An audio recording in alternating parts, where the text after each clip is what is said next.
नमस्कार दोस्तों, आपका मेरे इस चैनल पर स्वागत है। आज मैं बात करने जा रहा हूँ कुछ उपाय जो सुख समृद्धि कारण कर्ज मुक्ति गृह क्लेश या आर्थिक तंगी में सहायक हो सकते हैं। जो आप इस दिवाली पर लक्ष्मी योग महालक्ष्मी योग या किसी भी दिन किसी शुभ मुहूर्त में अपने एस्ट्रोलॉजर से संपर्क करके अपनी कुंडली के हिसाब से कर सकते हैं, जिससे लक्ष्मी जी की कृपा आप पे बनी रहे।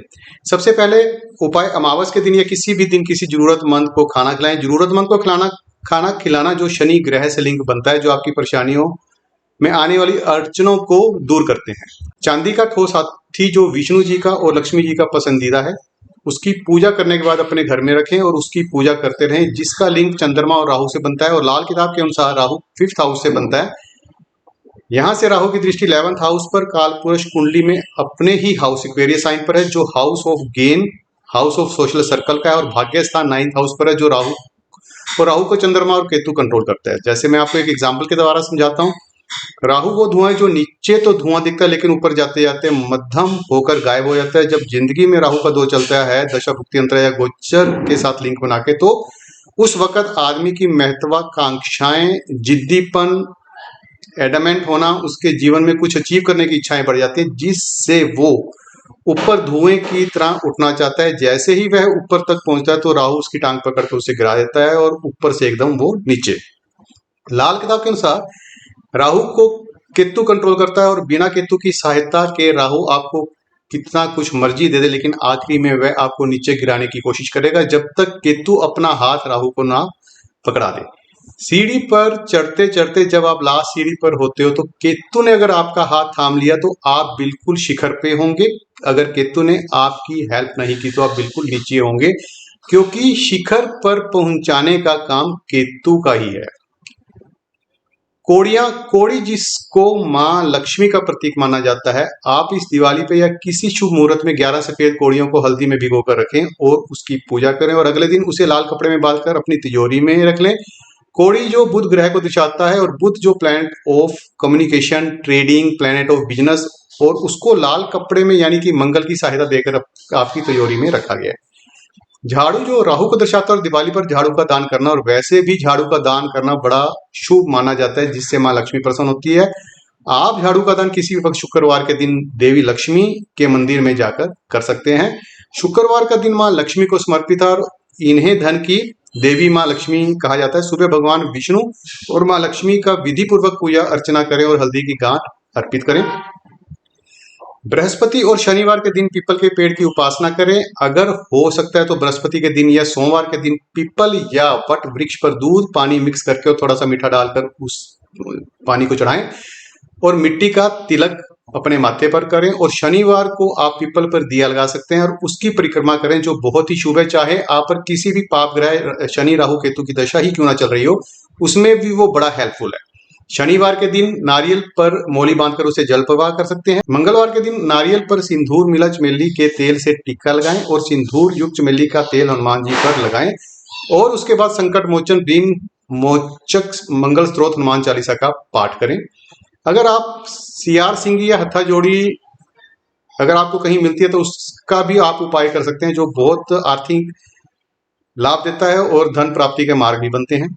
धनतेरस पर तुलसी के पौधे में गन्ने का थोड़ा सा आप रस डाल के भी बहुत हेल्प अचीव कर सकते हो, जो कर्ज मुक्ति के लिए बहुत अच्छा और गृह क्लेश के लिए भी बहुत अच्छा है। अगर आपके घर के आसपास कोई बाग बगीचे हैं या आपके घर के अंदर बगीचा है और आप पेड़ पौधे लगाने के शौकीन हो, तो आप वास्तु शास्त्र के अनुसार भगवान विष्णु और माता लक्ष्मी जिसमें निवास करते हैं उनका प्रिय पौधा केले का पौधा आप लगा सकते हैं, जिससे माँ लक्ष्मी प्रसन्न होती है।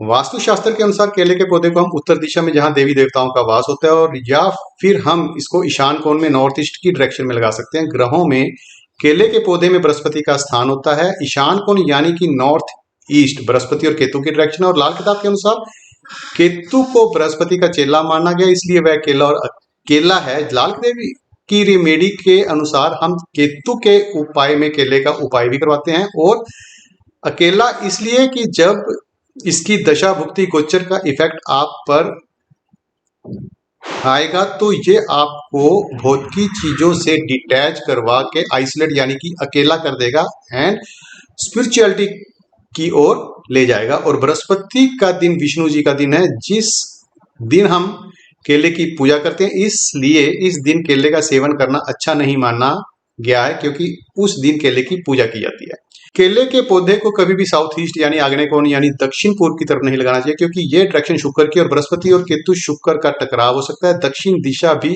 इसके लिए ज्यादा अच्छी नहीं मानी जाती, क्योंकि यह मंगल की दिशा है। यहाँ पर केतु और मंगल का आपस में कॉम्बिनेशन होने के कारण आपका एग्रेशन इंक्रीज हो सकता है और लड़ाई झगड़े बढ़ सकते हैं। पश्चिमी की दिशा जो शनि की दिशा है, और शनि और केतु दोनों पाप ग्रह आपस में मिलने के कारण आपकी प्रॉब्लम को इंक्रीज कर सकता है। घर के मुख्य द्वार के सामने भी नहीं होना चाहिए। घर में सुख समृद्धि लाने के लिए, घर में रोग दोष को दूर करने के लिए, हर टाइप की प्रोस्पेरिटी के लिए आप कामधेनु गाय को भी रख सकते हैं और उसकी पूजा कर सकते हैं। चाहे आप इसकी फोटो लगाकर, चाहे उसकी मूर्ति लगाकर, चाहे चांदी की कामधेनु गाय अपने घर में या मंदिर के नॉर्थ ईस्ट डायरेक्शन यानी ईशान कोण में रखकर पूजा कर सकते हैं।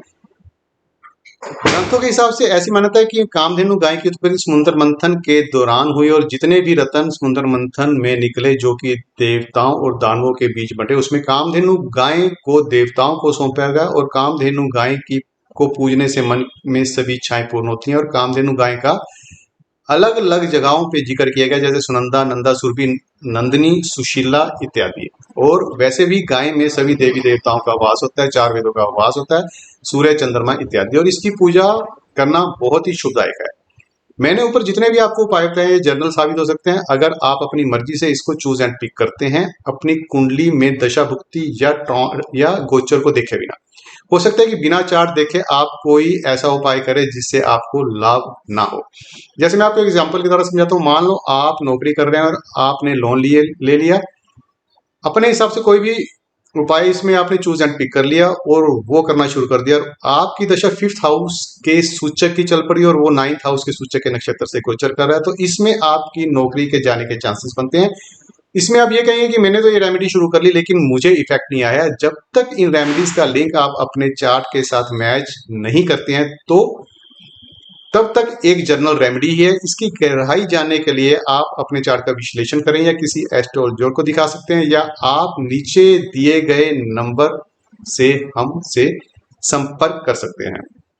अगर आपको हमारा चैनल, हमारा ये वीडियो अच्छा लगा तो आप इसे लाइक करें, आप इसे सब्सक्राइब करें और मैक्सिमम शेयर करें एंड कमेंट करें।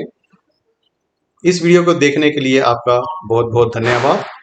और इसके अलावा आने वाले अपकमिंग वीडियोस में मैं आपको प्रेडिक्शन 2025 की हर राशि लगन अनुसार बताऊंगा। आप उसको भी आप अपने चार्ट के हिसाब से देख सकते हैं 12 राशियों का। धन्यवाद फॉर वॉचिंग आवर वीडियो।